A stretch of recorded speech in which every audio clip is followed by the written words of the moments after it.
Yamanak, Madam Chair, I thank the chairperson for convening this hearing.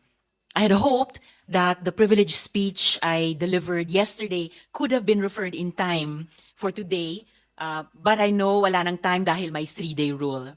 Madam Chair, nung una ko lang nabalitaan ang nilulunsad na People's Initiative noong Christmas break, ang una ko pong naitanong, bakit po palihim? Bakit po parang binalot sa misteryo at sinamantalahan ng panahon na kasama natin ang ating mga pamilya sa Noche Buena? Naging malinaw sa akin sa kalaunan. Ang magnanakaw, palihim na nagtatrabaho. And this is theft, Madam Chair. Ninanakaw ang ating demokrasya. Ninanakaw ang isang mahalagang check and balance sa gobyerno para isulong ang pansariling interes. Ang interes ng nasa poder. I understand that there are those who support amending the economic provisions of the Charter. Ako po, ididebate ko yan ng matindi.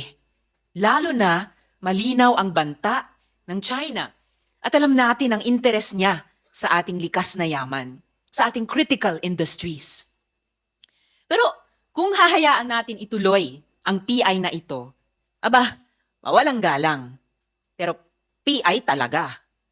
We hand our sensitive industries to China on a silver platter. Binibigyan natin ang executive ng kapangyarihang mag-extend ng term limits. Hinahayaan natin na magpasya ang makapangyarihan na basta-basta mag-declare ng martial law. So this is not about just the Senate, Madam Chair. This is not a fight just for the survival of the Senate. This is a fight for our collective democracy. Our democracy that, however fragile, continues to sustain us and give us hope for a better future. Ito ay laban para sa bawat Pilipino. Nagpapasalamat ako na sinuspinde ng COMELEC ang proceedings sa PI.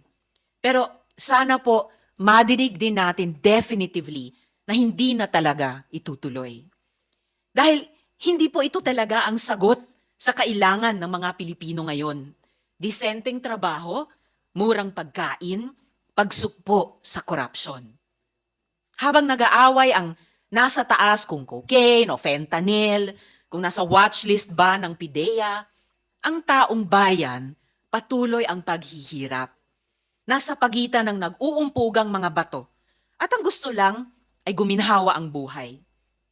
Let us focus on what matters. Let us not forget why we work and for whom. Muli, Agyamanak, Madam Chair, I'll be ready with my questions later. Maraming salamat.